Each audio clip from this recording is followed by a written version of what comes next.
Good evening, morning, and afternoon to all of you who have joined us today. A very happy new year, a very happy 2023. And I hope it's going to be as exciting and as uh, exhilarating for all of you as it is for us here. And let's enter into the year with a bang. And the topic for today is very interesting as well. It's around learning product management as a product designer. We have Anurag with us today to start the first workshop of the year. Thank you so much, Anurag. Anurag is a product designer at Flipkart.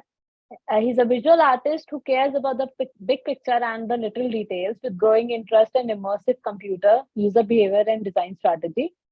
Before he worked for VI through before Flipkart, he used to work for Lollipop Design, which is a very renowned design agency here in India, and was responsible for leading the entire Vodafone app's visual revamp. Welcome, Anurag. A very warm welcome to you. Thank you for the really warm welcome, actually. Hey guys. Okay, I'm just going to share my screen. Just need a second. Good evening. I hope all of you are well in wherever you all are. So today I'm going to be speaking about product management. I am a product designer. This is a workshop basically that signifies the relation between product management and product designing. So just to get started, I'll just give you a brief introduction about myself again. So I am a product designer at Flipkart. I design for user retention and growth. Majorly, I work on Flipkart Plus, which is a loyalty program, and Supercoins, which is again a currency construct that we have.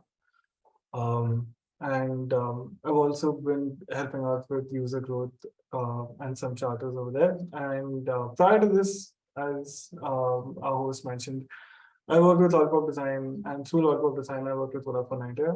By qualification, I'm an IT engineer who's turned into a product designer, and I'm also a certified HFI certified usability analyst. So I'll just tell you what's on the agenda today. So we will be talking about product management 101.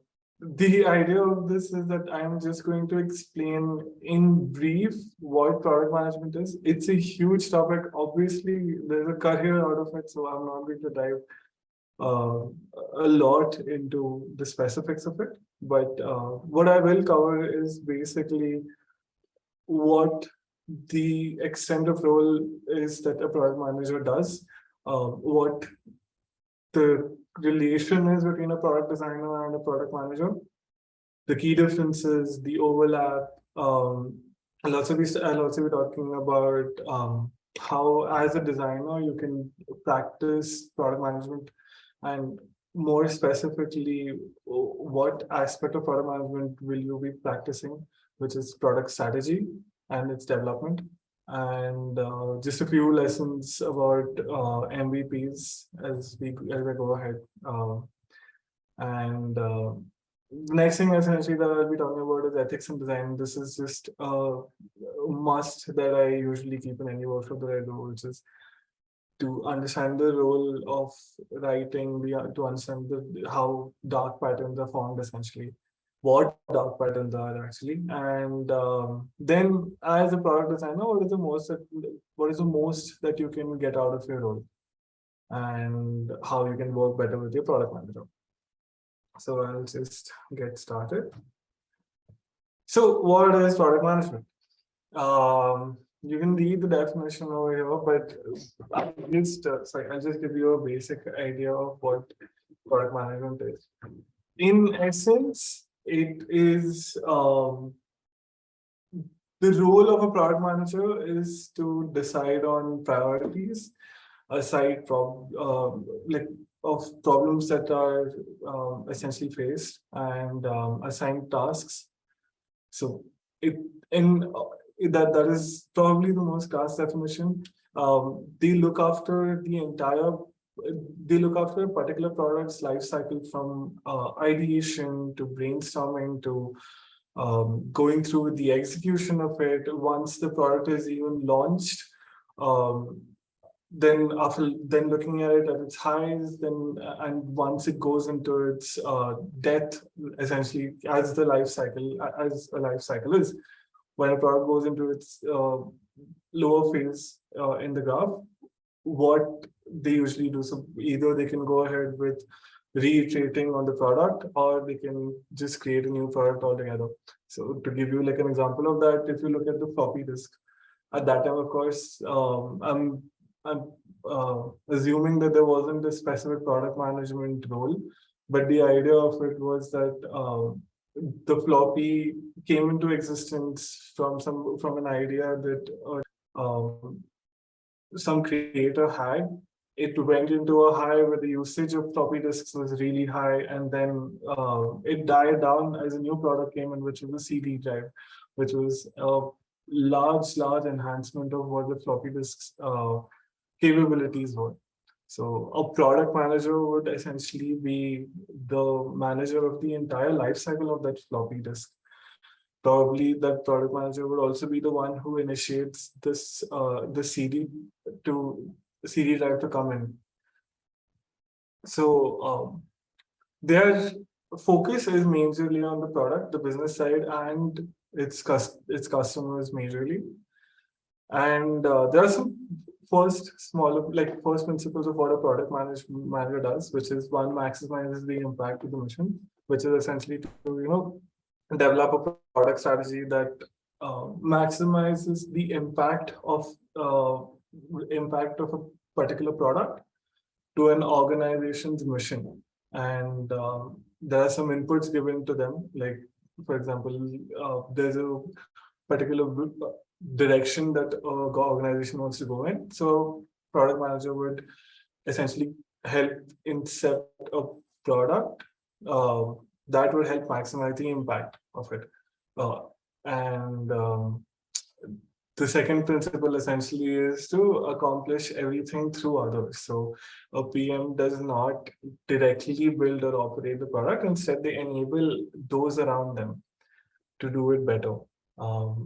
So as you can see over here, how a product manager looks at the goal to be achieved. They navigate their way through multiple hurdles in the environment and constraints from aspects like money, people, time, and then they accomplish everything through the different roles and stakeholders that they essentially interact with on a daily basis. They are like coaches. So coach does not usually play, but they need to know what every player does to be effective, and they're the support behind every player on the field. So let me just take you. I'll just stop if there are any questions up until now. And no, I don't think so. That's great. Okay, I'll just move forward then. Let's take a deep dive into what the difference and what is product design versus product management essentially. You look at the overlap, you have qualitative research, you have interaction design and information architecture. So qualitative research essentially is that both designers and product managers should be able to do this very well. Sometimes designers edge the PMs out in this because of their emotional quotients, like the levels of their EQ. But it really depends from person to person. Both need to be able to ask great questions, listen well, and make good decisions from patterns that they observe during the research. Then interaction design and information architecture, both designers and PMs should be able to craft user flows, information hierarchy, and the effectiveness of how a screen is laid out. Both should be able to wireframe and sketch. It's not really expected from PMs to be able to solve complex interaction problems or create the same level of elegance that a designer would create. But the idea is that they should understand the craft. They should be able to assist. When I look at usability testing, it is literally something that is a requirement for both. both designers and product managers should be able to hear the name Steve Krug and say that, oh wow, that guy is amazing. He's written the best book in the world on usability testing. And when I look at strategy, this used to be the territory of product managers who would anchor the business perspective. Um, but as time has gone, designers argued for a seat at the table because while making big decisions, because they end up bringing a very different and interesting angle with respect to strategic thinking. Um, Again, the aspect of it is that a product designer is very much very much goes into a flow of a state when they are designing. They end up having a good understanding of how the user would probably interact in multiple situations, and in that, because of that, designs having a say during crafting the product strategy, that is important. And delivery. So again, you must have noticed that delivery, which is delivering the product to the user, essentially, and that and I'm looking into one particular aspect, which is like the engineering part of delivery. So that is there in both sides.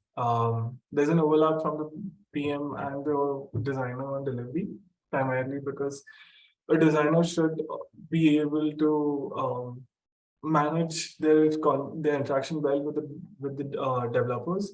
They should be able to collaborate with the developers in order to craft the design that they had initially thought of. It is important that they also collaborate with the developers early on so as to craft a solution together. PMs are of course enablers, so they have an interaction with each and every stakeholders, including engineers and designers. But then I'll just take you into a direction as to where they would actually be different. So during competitive analysis, of course, designers should be aware of their competitors, but this is something that product managers are specifically good at because they also look into uh, market research. So there are different aspects of competitive analysis. You don't just primarily look at your competitors here, but you can look at competitors everywhere and in different businesses. When you look at market structural analysis, like this is something that designers should be able to factor into their thinking, but product managers majorly work with this sort of data. They are majorly involved in the pricing strategy, whereas the designers are usually not. And again, delivery, this is different from a product. Like there's a slight difference in what a product designer does with respect to delivery and what a product manager does. As I said, they are enablers, meaning that they are the ones who also essentially assign tasks and collaborate with developers in a much different manner. There are timelines to look into. There are different sort of sprint actions to look into. You go into the specific details and you will see that how much of an overlap, how much of a difference it is. And one big difference between a product designer and a product manager is, where they spend their time. Essentially, I would call like design and engineering deep dive roles, while product management is like a multitasking role. So it is relatively easier for PMs to assume a leadership position, even though the work is in a very collaborative manner. Both engineering and design require getting into a flow state of on a problem. Design takes a lot of iteration and trial and error to get something right. PMs, on the other hand, are bouncing on multiple tasks, a million tasks, from clarifying a user story to managing communication inside and outside the organization, to doing whatever they can to unbottleneck the team. So if you look at it, like a typical week would probably be something crazier for a product manager. This is just like in comparison, the same thing for to-do list. You get the idea that this is how product manager essentially has to spend their time.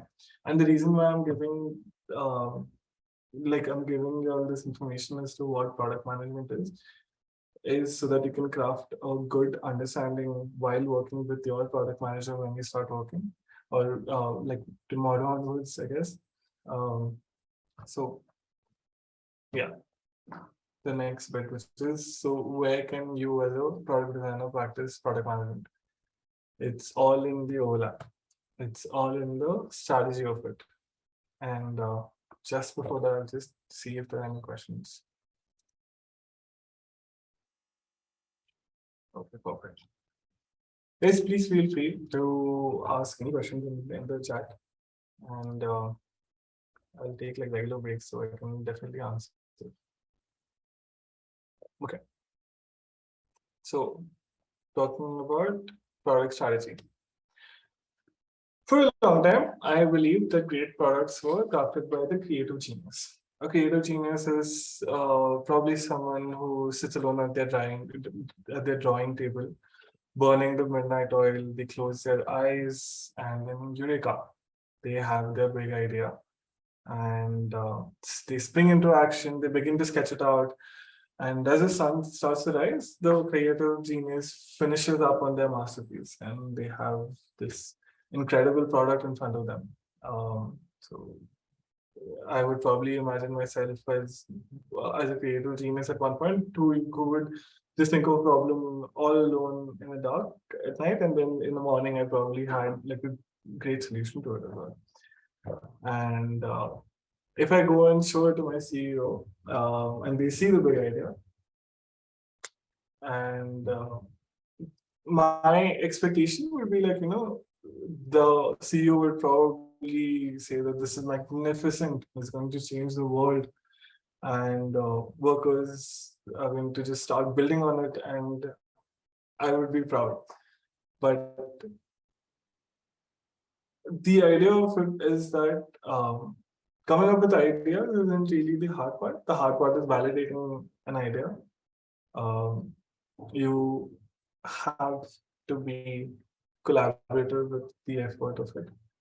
Um, I'll just give you an idea of as to what product strategy is. The entire story of it that I mentioned before about a creative genius is that there is a high chance that a creative genius would craft a solution without essentially having the most efficient understanding of what their users are, who their users are, why the solution has been created.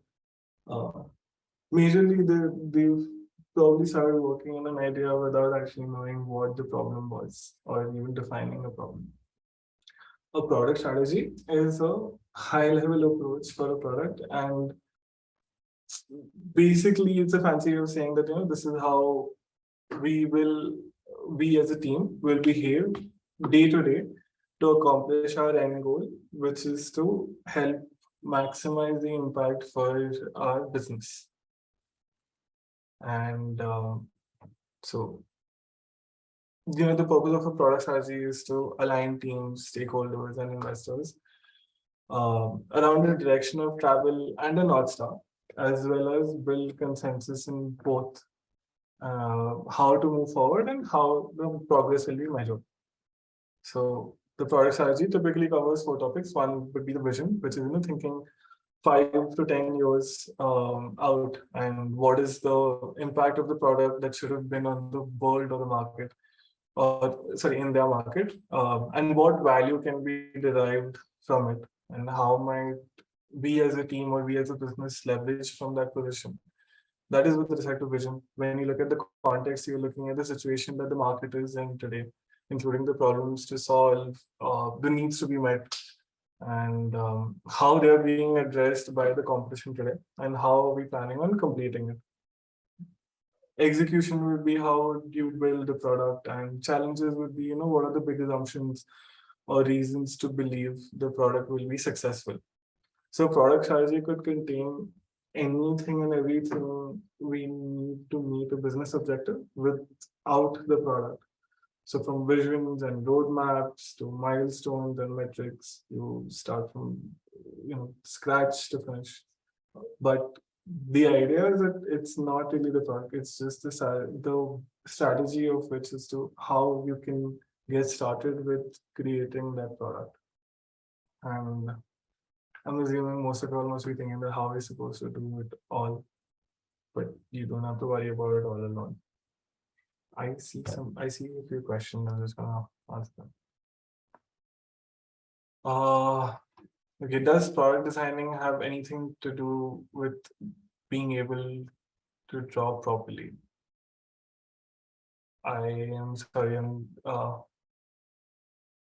I don't I generally don't have an answer to that question, to be very honest. Uh, to, okay, I'll just go move to the next question. I'll come back to it if I check the answer. Between programming and product management, which should a product designer learn? It depends, Anderson. If you are someone who would like to, like I said, that you can programming and product designing are like deep dive roles. You, if you're someone who likes to be in that flow of state, like that you're creating something, then yes, you should probably look into programming as well. But to be honest, it's not really a requirement to learn like something apart from product designing. You can excel in the field as a product designer, but you need to have understanding of what each field does, each of your stakeholders do, what programming is, what product management is. Um, so I hope that answered your question. Karthik has asked me a question as to what are the factors affecting product design. Karthik, would you be able to elaborate on your question actually? I would put the same for the first question. Does product designing have anything to do with being able to draw properly?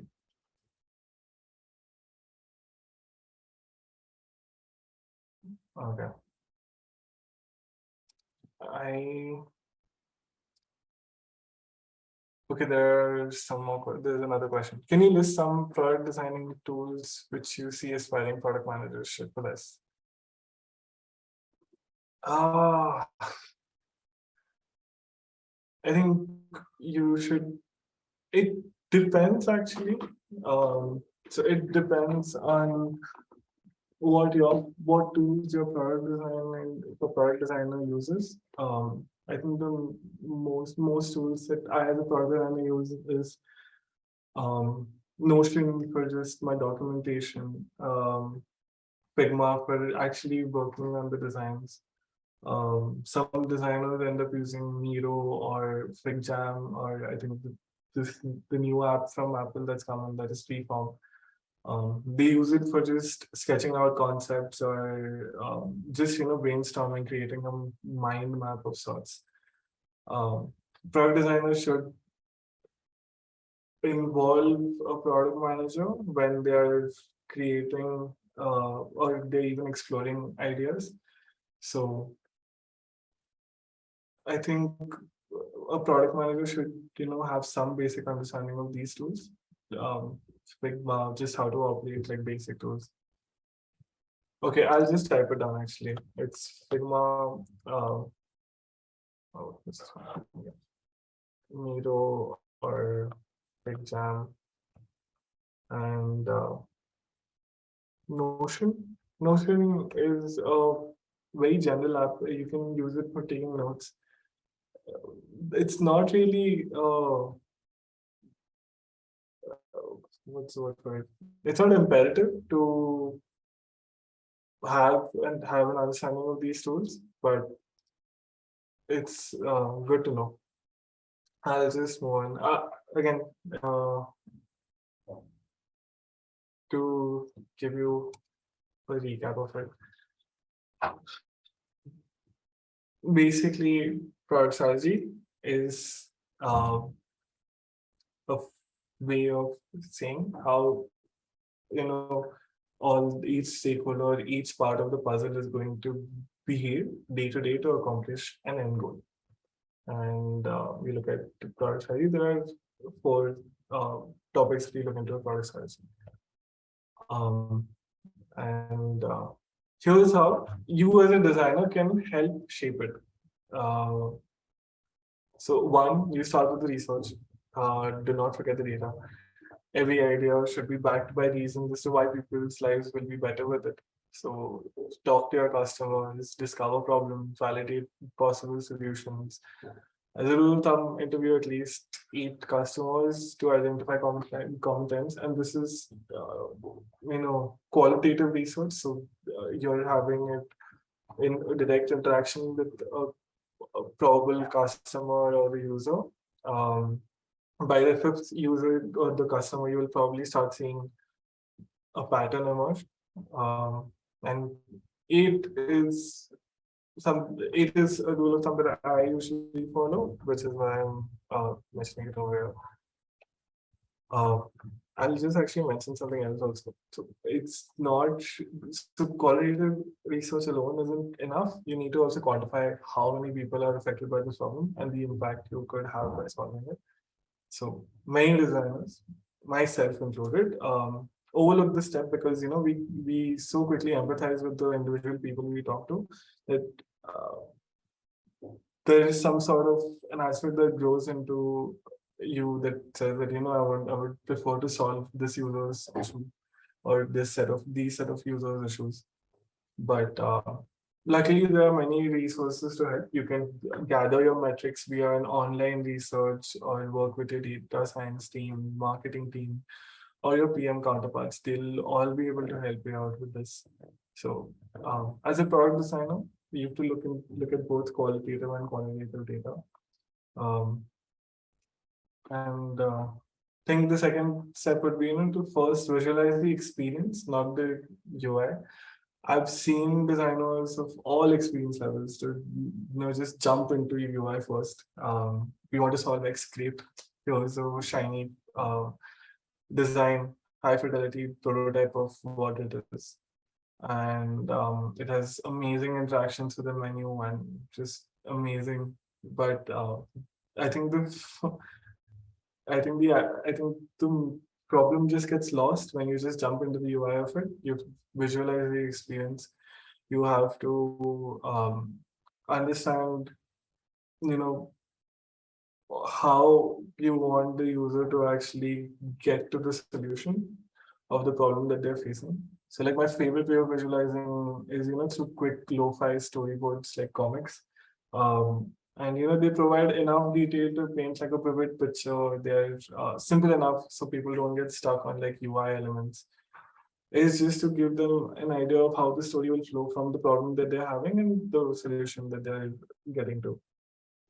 And so, yeah, you start by imagining a future where your idea has been launched and describe in detail how your target customer would be interacting with it. And I used to believe that great ideas were created in solitude and would always speak for themselves. That was definitely my inner creative genius talking. While it's natural to want credit for an idea, keep in mind that there are the, they are the most effective when there is a collective sense of ownership. So when you look at ideas that are ours, I mean, the idea speaks for itself. The more you brainstorm with people of like different thought processes, different backgrounds, different cultures, the higher the possibility you come out of it with a lot of new ideas and shared vision. And now each person um, has one common vision, and they're championing it. So everyone has the same goal towards their to that one idea. So what is a good strategy?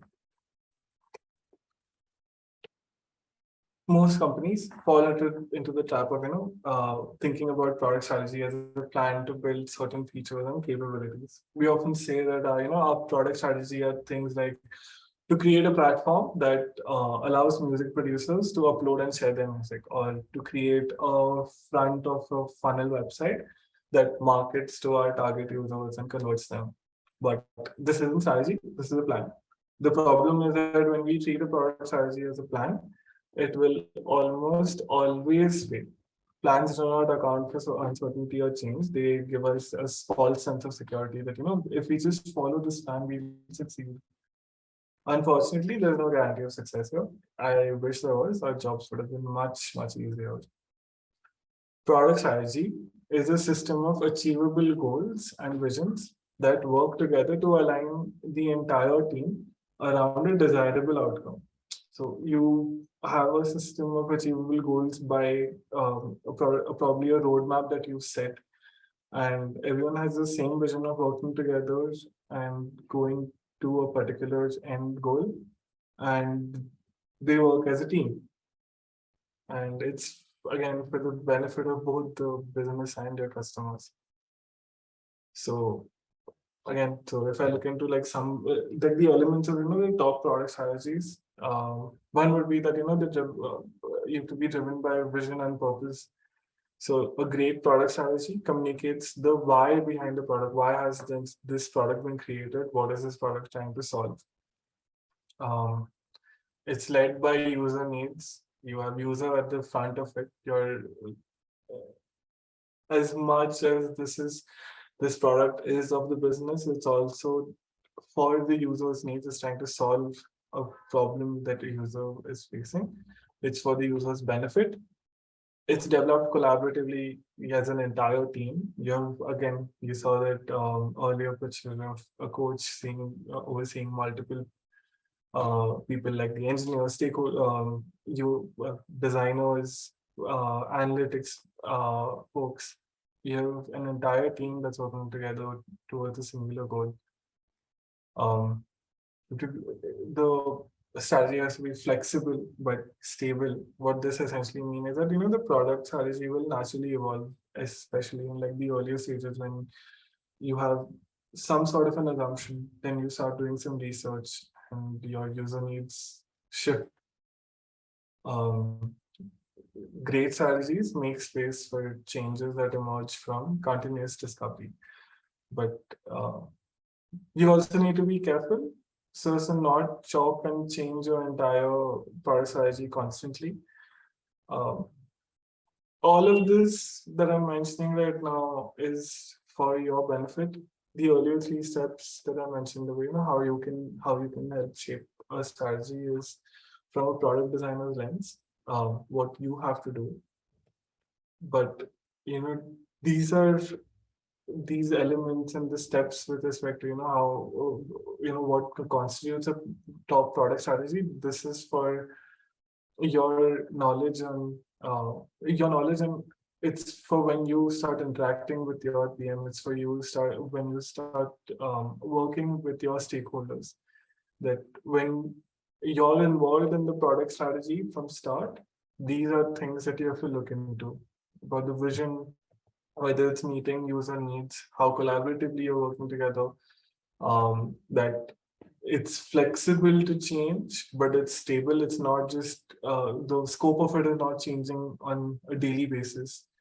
And you're able to measure key product or business outcomes. Your product manager would be able to help you out most with that last step. And so the steps essentially would be to deeply understand and describe your customer, ensure that you have a well-defined vision of the product. I keep mentioning vision because that's the most important aspect of it. Um, it's the why of your product. It immediately correlates with the why of your organization, and you have to find your product's unique selling point or USP. So product differentiation is a crucial aspect of a successful strategy.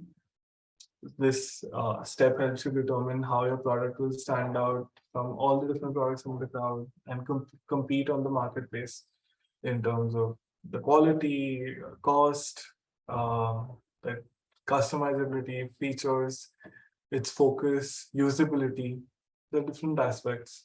And I think the fourth step is that you collaborate with different stakeholders. You test and adjust as you um, get an understanding. So once you're completed with maybe an MVP, like a minimum viable product, and for everyone's understanding, an MVP is basically like it's the smallest possible, like the most minimum smaller is the most viable product that you can create in the shortest amount of time. Basically, the idea of it is that it should convey the vision properly. It should convey the reason of this product, like why this product has been created. It it need not be a huge thing. It need not be a very large product. Essentially, it does not need to be the end state of it. It can just uh, be like a test model that you probably send out into the world so as to understand whether this product is even viable, if this is even solving customer problems, if this is even going to work in the environment.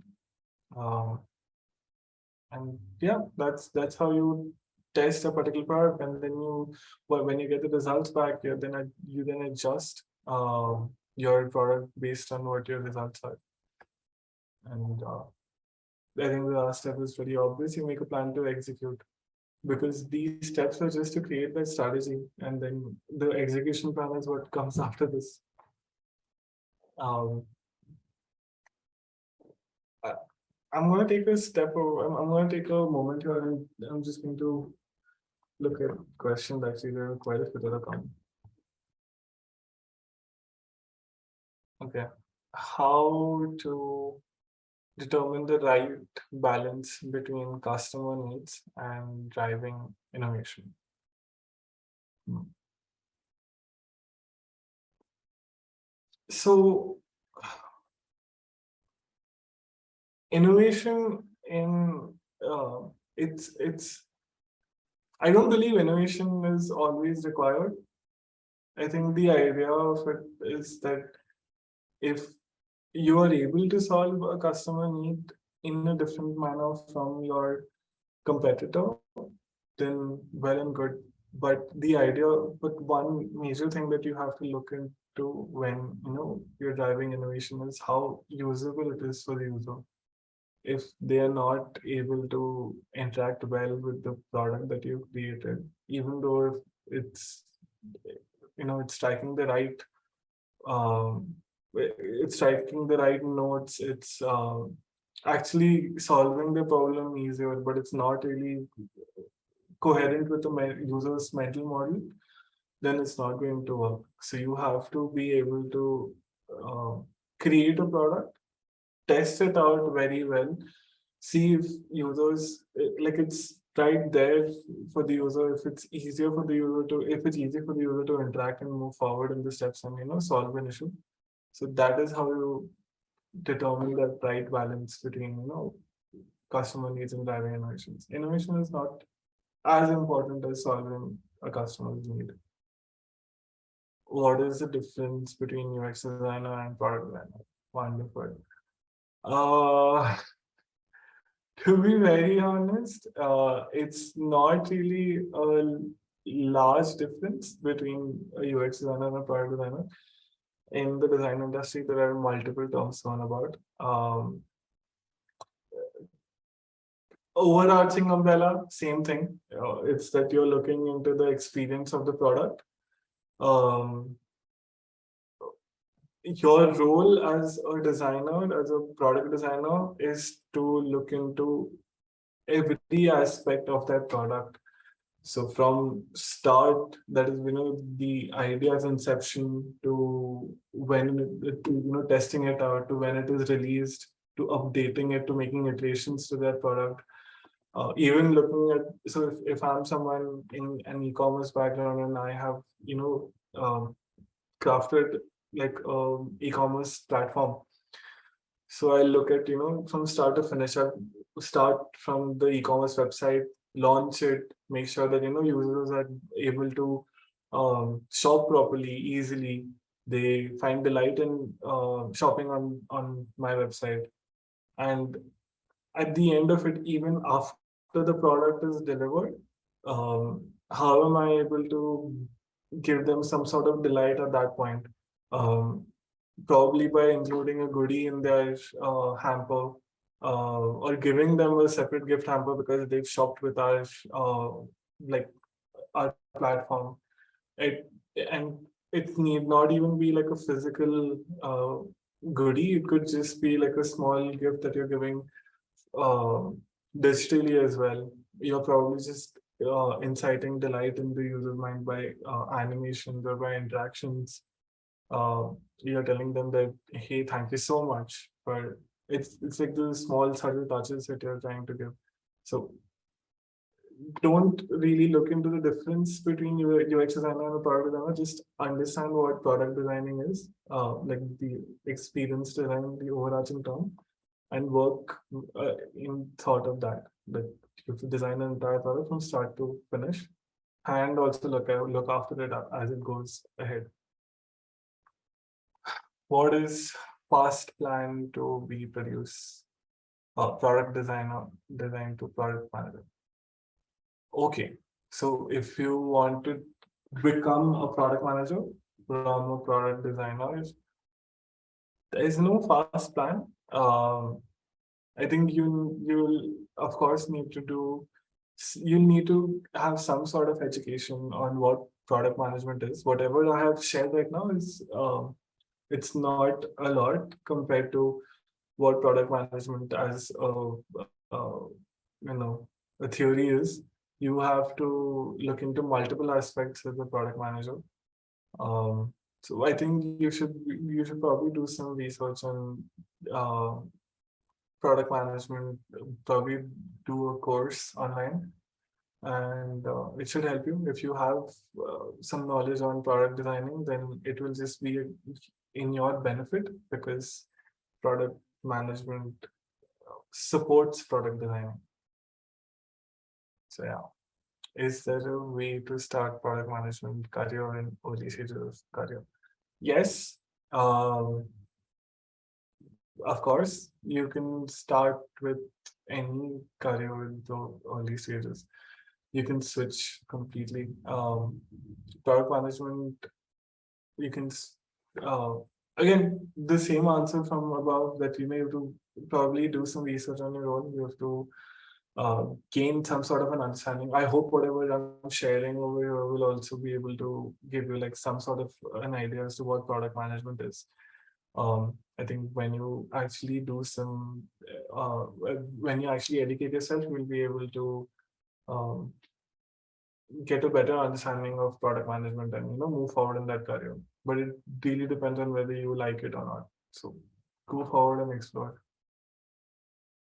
How to prioritize and manage the product backlog, which is a list of features, enhancement, and bugs that need to be addressed. Hmm. So it is something that you have to drive on your own as a product designer. So okay, so in our company, the way that we look at it is we look at debt from one aspect. That if in one release we were not able to prioritize a set of features in the release, and we just couldn't release it, like we couldn't push it forward to the user, so it goes into a debt list of ours. So we try and make sure that we prioritize in the next iteration that we go ahead. um, and how do you prioritize between which features get launched and which features do not get launched? It depends on what sort of benefit you're giving to the user and what the impact of that benefit is going to be. If so, if I look at it from a point of view that if I have two features, one that is going to solve a major problem in my uh, shopping flow, that it's going to help users make their payments much more easily. And like a very stark example would be, um, it's an it's a interaction that has to go in, like it's like an animation that happens whenever I add a product to cart. I get a sort of confetti blast or anything else. Again, not the best example, but if you see that there's a big difference between what each feature is able to achieve. One feature, on the other hand, is more useful for the user because they will be able to pay better. Like they'll be able to pay much easily. Whereas another feature is, in comparison to it, not as important. So that is how you prioritize, at least in my head. How to find product designer roles as a fresher, different sites, or um so in all honesty, you have to firstly, of course, create a portfolio for yourself. You have to have projects. You have to be able to tell a story to whoever you present your portfolio, that this is who you are, and as this person, I've been able to craft 2 to 3 solutions, um, and those 3 solutions are probably 3 different products, or maybe 2 products, or the third one could be a different feature. So with each product that you've created, you're trying to solve a particular uh, problem that the user is facing.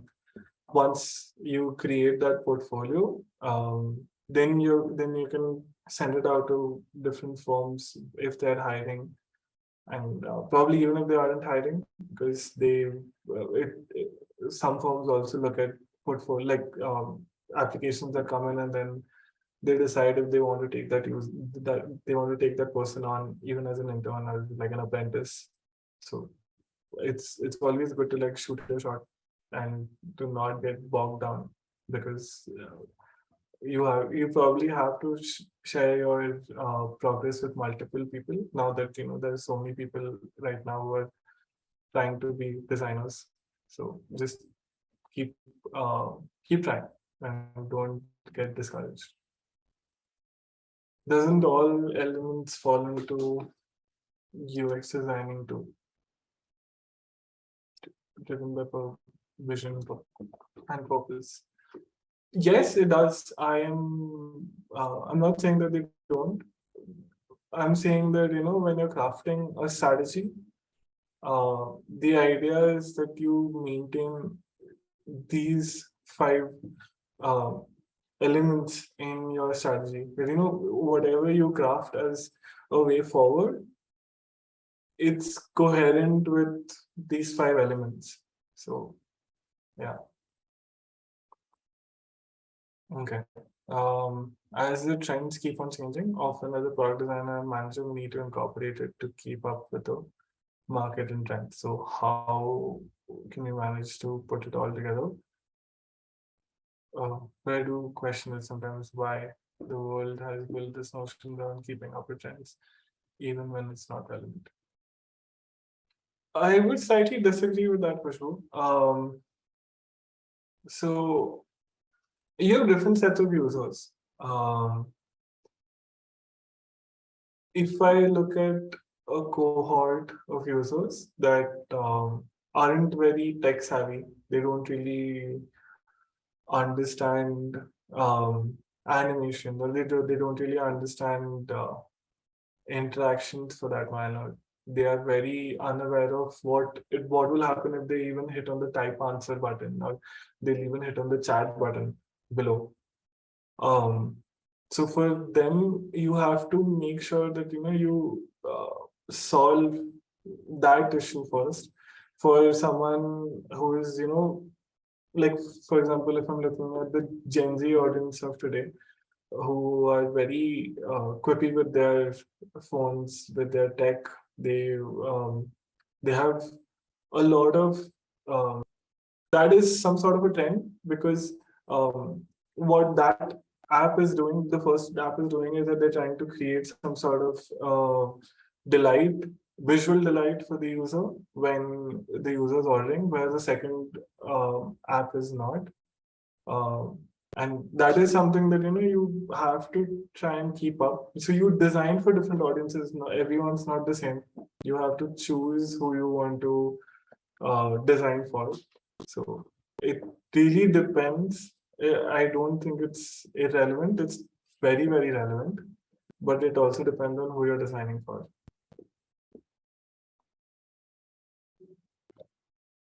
Okay, I'm just going to take the last three questions later, and then I'll come back. I'll just come back with this for now. MVPs, minimum viable products. What are the lessons that I've learned? I've just been in the process of creating MVP for a project that I've been wanting to launch for a while now, and these are some of the things that I've learned from that short journey. One would be that before you build any MVP, you should deeply validate if that problem exists. So what that basically means that even though there are now many tools that have made it easier to prototype, you should take time to understand your user segment, how they think, how and why the current solutions are failing short before jump right into the solution thinking.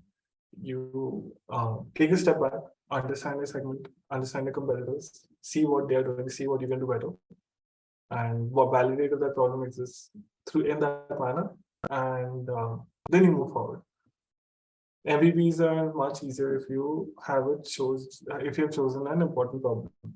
So try to find like the burning problem where existing solutions and substitutes are poor, and customers will accept and maybe even pay for remarkably flawed MVPs if their problems are getting solved.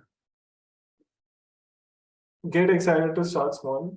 It's entrepreneurs tend to infectiously uh, tend to be infectiously passionate and ambitious by nature, and this can lead to attempting grand product visions right out of the gate.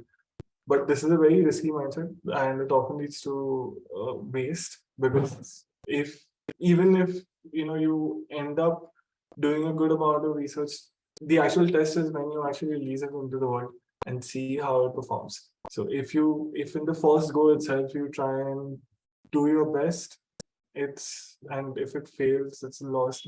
That's a good wastage of time and resources. So get excited to start small. Make sure that you're solving the right problem. See if it's working, and then improve on it. And but as you improve on it, the fourth one is a very important point, which is MVP is about fundamentally restricting scope. It's not about restricting the quality of whatever you create and ship out in the world. Like you see in the like the comic on the right, it's about starting small, creating a solution to the problem, but there is quality at each step. It's not like the one above where you're just giving them one wheel, then two wheels, then an open roof, and then an actual car. So that's not how it works. Make sure that you don't let go of the quality of what you're sending out in the world, even if the product is small. And keep costs low until you've iterated through enough MVPs to find that your initial customers or users love. And basically, what this means is that you might have to go through multiple rounds of attempts while learning with each failure or with each success, and plan ahead and give your team the time to cushion and just learn from each uh, step that they go forward with. So this is with respect to MVPs. These are some lessons that I've learned. I'm going to move on to the first topic that we have today, which is ethics in design. Um, So I'm just going to quickly move through this because it's a sort of a fun sort of a segment. Uh, Except this slide is a little heavy. I'll just give you like a gist of what this is. Basically, dark patterns are are UI patterns specifically designed to trick a person into making a choice that they normally would not make. You probably use words like shame. As you move forward, I'll show it to you. Um, and you frustrate the user or you manipulate a user into taking an action that they probably otherwise would not have taken if they hadn't seen something on their screen. But that is where your experience fades. And UX writing is extremely important in ethically designing because the UX writers are responsible for making sure that the language is clear, correct, and helpful. It's better if the language is also inclusive, speaks to everyone, it's accessible to everyone. If you have different users from different vernacular backgrounds, they probably don't understand English, they probably understand Hindi, or they only understand Spanish. So you have different sorts of users. You try and make sure that whatever you create, it's inclusive to multiple people. If the product is touching multiple people and it's accessible to everyone, uh, and yeah, you make the UX writer has to make sure that they don't unfairly manipulate any reader. One example, like these opt-out links with that guilt. So you probably are on a health website and you're probably looking at healthy recipes and you see this pop-up that comes in, sign up to get 5 new ones every week. And then if I'm a user, if something like this pops up on my screen, my first interaction with it would be that I would prefer to actually explore the website instead of just putting in my email and entering whatever like and entering into this frenzy of healthy recipes. The best solution to this would have been that you don't show a pop-up or an overlay at all when the website comes in. But we live in a very like in a very practical world that is not possible. You will see pop-ups coming in, so you still try and design them better. Instead of saying that no, I hate being healthy, which is something that would guilt trip a user into entering their email. It could have just been something much more ethical that says no thanks. Something like a fake door test. So if you'll see in the first, like on the top modal, it says want to add an avatar to your Superlandly tool or whatever. And it says, yes, let's do it. So if I'm someone and this pop-up has come in, if and since the cross button is not really that visible, I might just say yes, let's do it. And if the response to it says thanks for your interest, we've logged your response and we'll let you know when this feature is available. The thing is that this avatar is not even available. I don't even I didn't need the avatar. This was basically a test from the website to understand how many users would be interested in a feature like this. And even if I wasn't interested, they've still taken in my response and said that this user is interested in this feature. So it's not the right thing to do.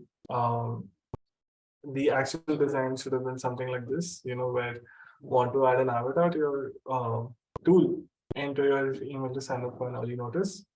And you have two links over here that one's across on top and one there's a link below that says no thanks, I'm not interested in this feature right now. And then you have canceling that cancels the cancellation. So you have a cancel order modal that asks me, are you sure you want to cancel this order? And if I hit cancel, it's not going to cancel the order. Instead, it's going to cancel this operation. If I hit OK, then it's going to cancel the order. Very confusing. It's not supposed to be this way. It should have been something like this. Confirm cancellation, cancel my order, or keep shopping. Very simple. Better copy essentially creates better experiences. what something that you should be able to understand that it's is it bad copy or is it dark pattern. This was absolutely bad copy. This is something that you can call out as dark pattern, because you're guilt tripping the user into doing something. Whereas this is just very confusing. So I think uh, at the end of this workshop, what I will be doing is I'll be posting this entire workshop on my LinkedIn, and I'll also be putting in like a few links that you can explore with respect to what dark patterns are and like what ethics in designing is. I'll also be putting in some extra links that you can explore on your own, and you can just explore, see whatever you like, and that would be like a good starting point for you. So yeah. Now circling back to what sort of an enhanced role can you create out of enhanced value that you can create as a product designer. So whatever you're doing right now, what is there a way that you can enhance the value of your role? So just two more slides, which is one being about capital collaboration. So the idea is that you make sure that you collaborate with every stakeholder.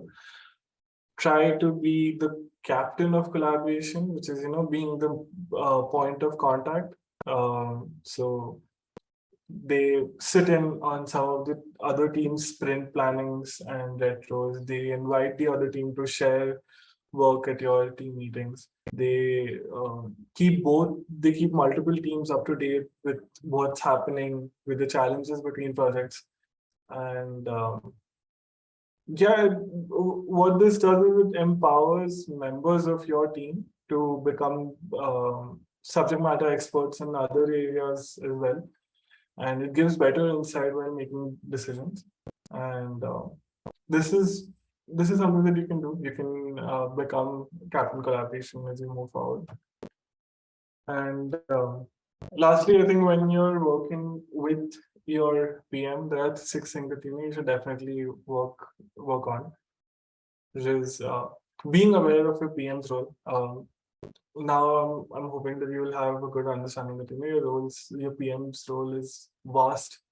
They have a million things to do, and they're managing 200 calls. So you have to be aware of what they can do, what they are doing, how you can assist them in crafting the right product, and in doing so, how you can essentially take on the role of a product manager in some sort of manner. Um, you have to consider big picture trade-offs. Seeing multiple designers who look into the smaller aspects of things. So if a project is going live and if there's a scope cut, then probably a designer who's worked very hard on that project and realizes that this feature that they've made so lovingly is not going to go forward. They're really missing the big picture of why this trade-off might be happening. And it doesn't happen always, but you have to be aware of why something is happening. You have to be aware and be able to understand from the product manager's point of view as to why this feature is getting cut from release. To be able to clarify the problem or goal with your product manager. If they've come up, if they've come to you with a requirement, you have to be able to work with them, have feedback loops, be able to involve them in the entire process. Uh, Use the product management language, which essentially it's something along the lines of prioritization and execution. So product managers communicate in the language of setting priorities, being able to execute something. Designers end up thinking more holistically and from a user perspective, and often have like difficult time ranking very granular user stories or features against each other. Um, Probably a designer would have a tendency to think of all aspects of a feature are important um, for driving the user experience, but a PM would be able to prioritize things, and you have to work with the PM as to understand what is being prioritized, why is it being prioritized, why are some features not getting released in this version, and you have to show your process, show the evolution of where you've come. And this is something that I learned very recently on my own. To be able to make sure that you show why you've come to a particular design decision, what all you've explored initially. So show from start to finish what you've explored, why you've come to a particular place, and then move forward with your PM. And that's about it.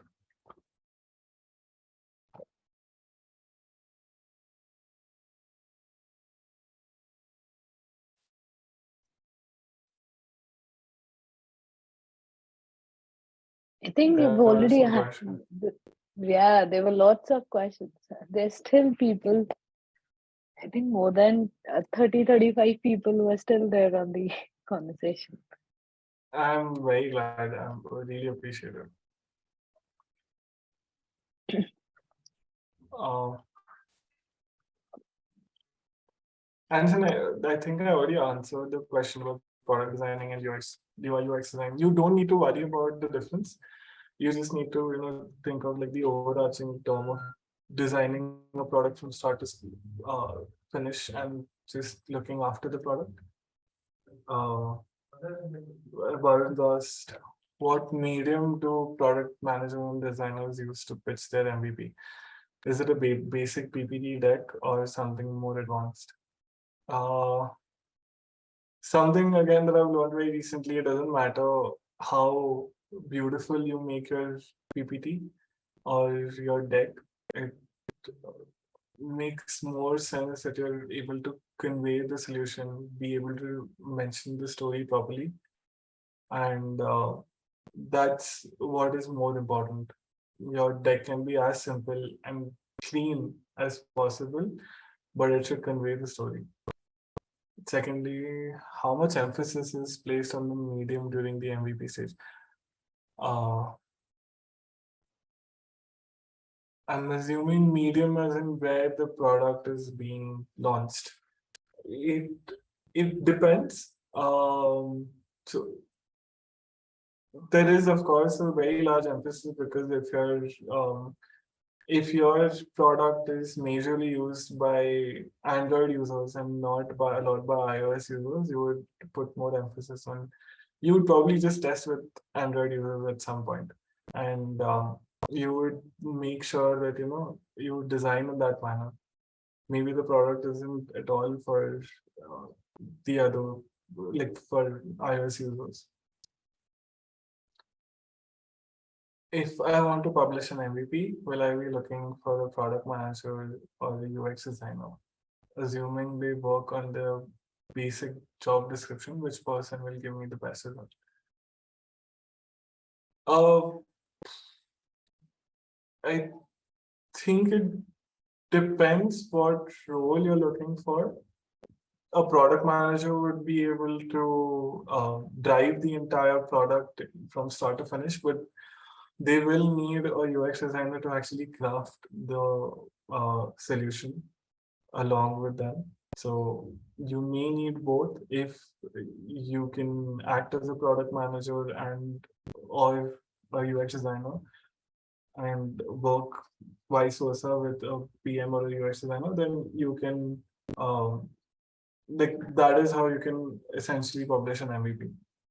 You would need both. I think you're on mute. Right, sorry. No I was worries. saying that, like, how does it work the other way then? If someone who has been, like, who has joined as a product manager, but is not aware of how design actually functions.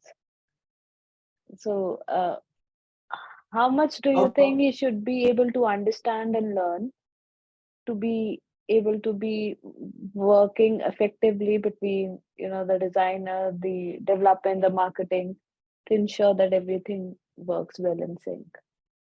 Understood. I believe that product managers should be well aware of design thinking. They should be well aware of what the role of design is in crafting the product. In crafting the product. Right. So that is some that is a sort of a must have, because like I said, it's with their coaches in the game. They should know what each player can do. And a product designer, a designer is a player, same as an engineer is a player, Right. analytics person is a player. Hmm. Your PM should be able to know what each person can do and then assist them in their way forward and guide them as they move forward. Right. Right. Correct. Okay, the first question that was asked is still there. Does product designing have anything to do with being able to draw properly?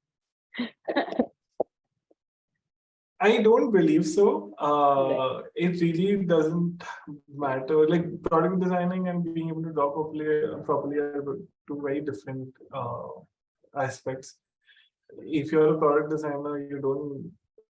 It's a good thing if you can draw or at least sketch the idea out properly.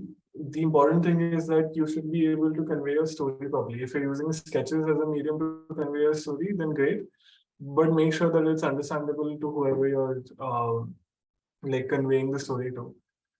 Uh, if you can get someone else's help to draw the story out, then that's also great. The idea is you can communicate it properly. It doesn't matter how well you can draw.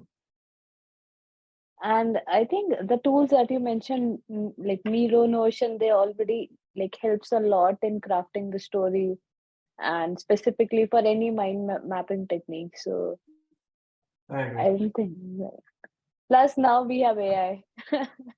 Yeah, now we have ChatGPT. Yes. We have ChatGPT. Yes. Cool.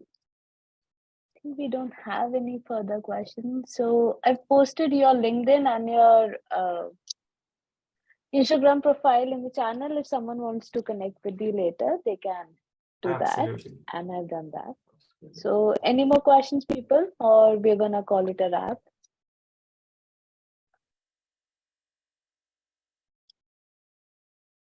I think it was a pretty in-depth, insightful session. I think I heard all of it, and it was really great because recently we launched a course on design for product managers, because we were seeking many requests from people who have joined or has been working as a product manager, but now design is something which have evolved and taken up the upper notch, and they still don't know what aspect to learn. What should I learn? Should I learn development? Should I learn UX? Should I learn UI? So I, I think you covered most of it, because to be able to manage and take that decision, I think the product managers should be involved right from the beginning, be it the I interview, agree. with the stakeholders, having those conversations, and then up to till the decision makers to marketing, everything should be managed. So I think even if they understand, I believe it's great. Plus, someone who has transitioned from a product designer to a manager, I think it's a plus plus. Right. I agree. And It's a plus thank plus. Yeah. you. Right. And thank you for such an insightful session. Everyone loved it. You could see it from the quantum of questions you might have received. I Okay. genuinely appreciate all of this. Yes. I think the last question that is there: what is the average salary of product designer? It's a wonderful question. Uh, to be very honest, what it says on Glassdoor is accurate.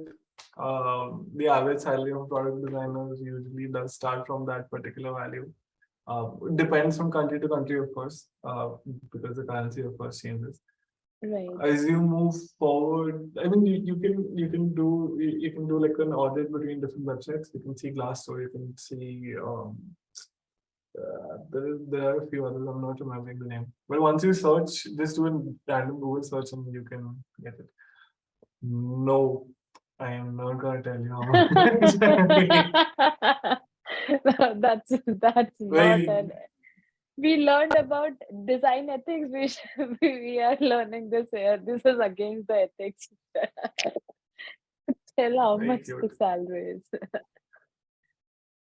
Cool. I think we're gonna call it a wrap. And thank you so much, Absolutely. Anurag, for taking this time out on a Saturday and doing this for the community. That's wonderful. And thank you so much for such wonderful session. I'm really glad everyone took their time out as well on a Saturday. I really appreciate everyone for joining in. Cool. Thank you so much, everyone.